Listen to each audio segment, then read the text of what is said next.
Radio Cyclo, la radio 100% vélo. Bonjour à tous, bonjour à toutes, auditeurs fidèles de Radio Cyclo, téléspectateurs, puisqu'il y a de la vidéo aussi. On a le plaisir de recevoir Patrick François. Salut Patrick. Bonjour Jérôme, comment ça va depuis le temps? Ben, ça va, hein, on est au bon soleil de la Provence tous les deux. Et puis il y a la saison de plein de randonnées, de plein d'événements qui se préparent. Et justement, je voulais faire le point avec toi, voir un petit peu ton actualité, parce que l'an dernier, on s'était croisés, tu avais organisé la Voie Aurélia, les Alpilles à vélo. Et ben, c'était la première édition avec des parrains, hein. Donc tu vas nous expliquer comment ça s'était passé et surtout comment va se passer la deuxième édition. Ah oui, bah écoute, merci, c'est très très bien de mettre l'accent là-dessus. Tout d'abord, tu demandes moi l'actualité de Patrick François. Je vais faire sur un petit spot personnel, dans le sens où en 2023, voire peut-être 2024, eh bien, j'arriverai à 1 million de kilomètres en vélo, Alors ça, à c'est titre plutôt pas personnel. mal ça. Hein, c'est pas mal comme 1 million de kilomètres 1 sur million de X kilomètres à années, vélo. Depuis un certain nombre d'années, il faut bien le reconnaître. évidemment toujours Euh, sur du musculaire et souvent sur des cyclosportifs, sur des cyclotouristes, tourisme, je ne sais plus comment on dit, mais du coup, tu es partout. Mais l'an dernier, eh ben, tu as repris un petit peu le tablier d'organisateur et tu as organisé quelque chose qui était très réussi, hein, qui se faisait sur 2 jours et demi avec des parrains. Il y avait Jeannie Longo, il y avait Bernard Thévenet avec un livre qui lui était consacré. Oui, absolument. C'était très sympa, une première édition de la Voie Aurélia qui s'est déroulée en période de fin d'été, puisque c'était le premier week-end d'octobre. Et cette année, nous avons décidé de prendre une date printanière. Donc, la Voie Aurélia, les Alpilles à vélo, ont muté en direction du mois de mai. Et à cette occasion, bien, la date pérenne de la manifestation sera maintenant le dernier week-end de mai. Alors, il s'avère que cette année, c'est un fait du calendrier, tu sais, c'est le week-end de Pentecôte. Mais l'année prochaine, ça ne sera pas le week-end de Pentecôte, ça sera toujours les derniers week-ends de mai. Bien évidemment, c'est un week-end qu'on a mis en place en fonction des disponibilités du village d'accueil, qui est un super petit village des Alpilles, Saint-Étienne-du-Grèce, et pour lequel la date de fin mai était en parfaite correspondance pour ces animations, quoi. Avec les animations. Alors, Saint-Étienne-du-Grèce, c'est le début des Alpilles, enfin, c'est une Oui. entrée des Alpilles, on va dire, que les gens qui font du vélo dans le coin connaissent bien. Et puis, ceux qui ne connaissent pas, ben, n'ont plus qu'à venir le 26, 27, 28 mai pour venir connaître, parce que non seulement on fait du vélo, c'est convivial, c'est sur 2 jours et demi, il y a des conférences, il y a des débats, et en même temps, on est dans une superbe région à visiter à vélo. Les Alpilles, oui, c'est absolument magnifique. Il faut dire que chaque kilomètre fait, accompli par des gens qui viennent de l'extérieur de cette région, qui ne connaissent pas, c'est un défilé de cartes postales permanent. C'est clair, c'est magnifique, c'est sublime. Et donc, je voulais te dire que c'est important cette année, cette date printanière, puisque comme tu peux l'imaginer, on vit en Provence, on le sait tous les deux, et beaucoup d'autres personnes également, c'est que nous, on est dans une région un peu particulière qui a beaucoup de problèmes avec le changement climatique. Et les mois d'été, de juin à septembre, eh bien, sont soumis à des contraintes administratives au cas où la météo ne soit pas très favorable, c'est-à-dire qu'il y a beaucoup de vent. Et ici, il y en a parfois beaucoup, notamment le Mistral, parce que les risques d'incendie sont majeurs. Donc, il fallait choisir, c'était soit le mois de mai, soit le mois d'octobre. Donc, nous sommes maintenant au mois de mai. Voilà, ceci dit. Alors, maintenant, c'est au Ceci mois de mai. Alors, ceci dit. dit, cette voie Aurélia, les Alpilles à vélo, Mm. bah, vous l'avez fait l'an dernier. Il y a beaucoup de partenaires. Il y a Top Vélo, nos amis de Top Vélo qui sont là, évidemment. C'est fait donc sur 2 jours et demi de randonnée, d'animation, quelque chose qui te tient à cœur aussi, un marché de producteurs et artisans. C'est en gros pour mettre en valeur ce territoire. Oui, bien sûr. Pour revenir juste faire un petit scoop, enfin un petit zoom sur Saint-Étienne-du-Grèce, c'est le village qui est situé à quelques kilomètres de Tarascon, là où se rejoignent les deux Eurovélos qui traversent la région, c'est-à-dire l'Eurovélo 17 qui est la Vierona, qui descend le Rhône, donc, hein, et qui descend le Rhône et qui part jusqu'en Espagne, et qui rejoint à cet endroit-là, qui rejoint justement où la Méditerranée à vélo, c'est-à-dire l'Eurovélo 8, et c'est l'endroit où se croisent ces deux itinéraires, donc ce qui signifie un afflux constant de touristes à vélo, parce que le tourisme à vélo maintenant est quelque chose de très, très important. Voilà. Alors c'est important et Oui, ça ne fait que monter et quand on absolument. fait du tourisme à vélo, ben, on prend son temps, on s'arrête presque pour faire des Oui, photos, des cartes postales, oui. voilà. Alors, il y a quelque chose qu'il ne faut pas oublier aussi, c'est que dans le cadre des animations, eh bien, on parle d'une ville en Italie puisqu'il y a un jumelage entre Saint-Étienne-du-Grèce et le village de Fausto Coppi.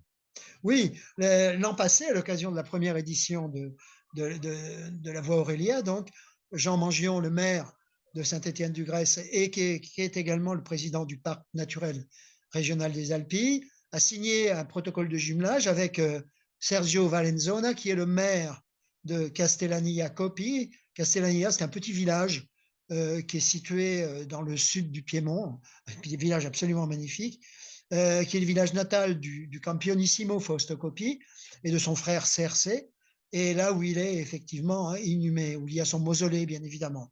Il faut reconnaître que, enfin, il faut dire que Castellania est particulier. C'est un village qui a peut-être 80 ou 100 habitants au sommet d'une colline magnifique, dans un paysage complètement fantastique, et chaque année accueille plus de 50 000 visiteurs en hommage, Forcément.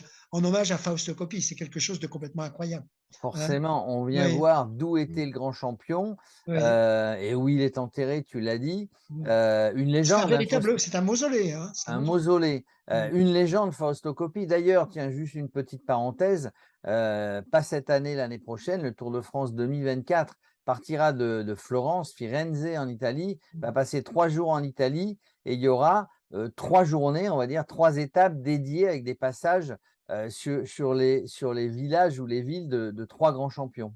Oui, c'est en hommage aux Campionissimi. Salvatore Lombardo sait très très bien expliquer tout ça, parce il est moitié français, moitié Il italien. est de là-bas, Il est de là-bas, comme on dit.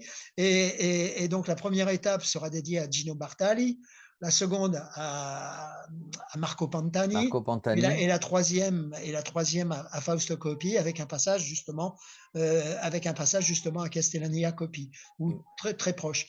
Et ça sera une occasion, bien évidemment, eh ben, peut-être d'entendre parler de Saint-Étienne-du-Grèce dans le monde entier, hein, puisque Et oui, Saint-Étienne-du-Grèce puisque c'est est le le monde village, entier. bien Le évidemment. monde entier regarde évidemment le Tour de France avec un passage en Italie et effectivement, certainement sera évoqué le jumelage. Alors, cette année, on parlait de randonnée. Bon, voilà, il y a des parcours, il y a Oui, plusieurs parcours.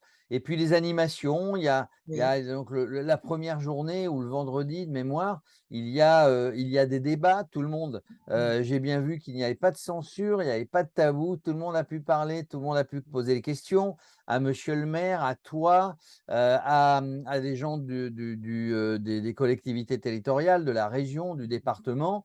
On continue cette année? ah oui, absolument. Et alors cette année ce deuxième forum vélo-tourisme sera dédié, aura un accent sur le vélo aventure. Donc on aura un certain nombre de personnes qui sont des habitués de l'aventure à vélo et qui raconteront leur voyage et leurs itinérances.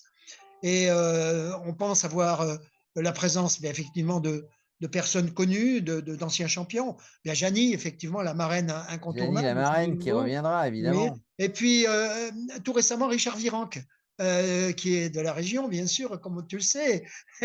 Richard sera parmi nous. Ça, Eh ben, c'est un scoop. Et puis, on attend également aussi la présence d'un grand champion italien, justement pour comment dire, mettre l'accent sur ce jumelage également. Hein. Ça sera le donc vendredi après-midi. ça, c'est le vendredi après-midi et ensuite, il y a les parcours qu'on va Oui, faire à son rythme évidemment, oui. le samedi et le dimanche. Le samedi et le dimanche. Alors, on commencera le samedi matin avec un parcours famille réservé peut-être aux gens qui n'ont pas des aptitudes pour les grands parcours avec des difficultés de terrain. Parcours famille où les enfants se régalent, où les parents les accompagnent, où les amis sont là. Et sur le site, bien sûr, du marché de Saint-Étienne-du-Grèce, où se déroule la manifestation, il y aura des activités tout public et notamment des activités pour le jeune public, bien évidemment. Voilà, donc Ouais, du voilà. vélo pour tous, Oui, en oui, sécurité évidemment, à oui, découvrir tous ces paysages sur des parcours plus ou moins longs, Oui. en gros adapté à tout le monde. Ah oui, adapté à tout le monde, car il y a effectivement d'autres parcours qui sont prévus, puisqu'il y a des parcours pour la pratique du vélo de route, des parcours de randonnée sur route, donc tracés, comme tu le disais tout à l'heure, au cœur de ce magnifique territoire du parc naturel régional des Alpilles.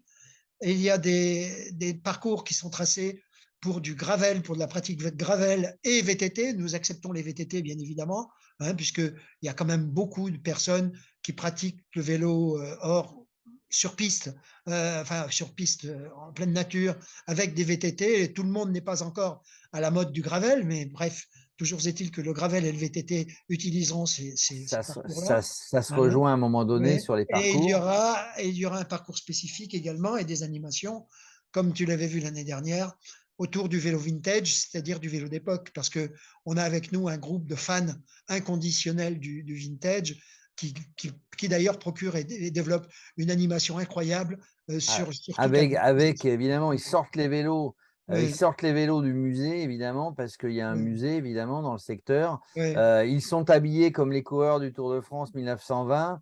oui, Ils ont les vélos d'époque et ma foi, pour ceux qui ne l'ont jamais vu, c'est une très belle animation qui nous aide à se rappeler de ce que c'était, parce que maintenant on a des machines de plus en plus légères oui. de la technologie un petit peu partout, et quand on regarde ce avec quoi les cyclistes couraient, faisaient le Tour de France à l'époque, c'était une autre histoire, hein, Patrick. Ah oui, absolument.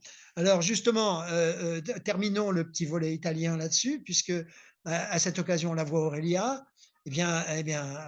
comment dire, puisque les deux villages sont jumelés, Saint-Étienne-du-Grèce et Castellania, donc Castellania Copi, pardon, la voie Aurelia est également jumelée avec la Mythica.